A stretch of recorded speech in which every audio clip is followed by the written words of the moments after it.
Hello everyone, আসসালামু আলাইকুম। আজকে বিকেলে একটু ঘুরতে বের হয়েছিলাম। আর ঘুরতে ঘুরতে হঠাৎ করে চোখে পড়লো নতুন একটা রেস্টুরেন্ট। নামটা দেখেই ঢুকে পড়লাম। ভেতরে ঢুকেই দেখি বেশ সুন্দর আর গোছানো পরিবেশ। ডেকোরেশনটা খুবই সিম্পল কিন্তু ক্লিন।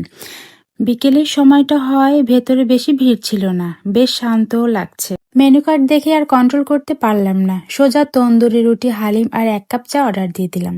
এই ফাঁকে আমি একটু ঘুরে ঘুরে সবকিছু দেখছিলাম।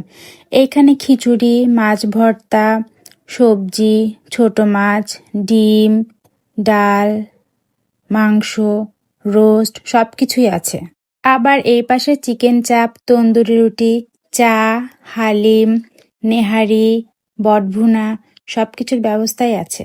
এক কথায় বলতে গেলে এখানে সকালের নাস্তা, বিকেলের নাস্তা, দুপুরের খাবার, রাতের খাবার, সব বেলার খাবারের ব্যবস্থাই করা হয়েছে। এদিকে খাবার তো চলে এসেছে, এখন দেখি টেস্ট কেমন হয়। চলো খাবারে মন দেই। এদিকে সে আবার লেবু চেপে দিচ্ছিল। এই কাজটা সে বরাবরই করে থাকে। আর আমি তো খাবার জন্য রেডি। আমি তো খুব এক্সাইটেড ছিলাম যে খাবারটি কেমন হবে। সত্যি কথা বলতে খাবার খেতে অনেক মজা লাগছে। যেমন তন্দুরি রুটি মজা, তেমন হালিম মজা। একটু করে রুটি হালিমের মধ্যে চুবিয়ে খাচ্ছিলাম। এরপর চা চলে আসলো। চাটা খেতেও অনেক মজা ছিল।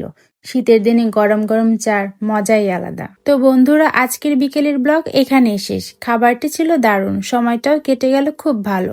আবার দেখা হবে নতুন কোনো জায়গায়। ততদিন পর্যন্ত সবাই ভালো থেকো, সুস্থ থেকো। আল্লাহ হাফেজ।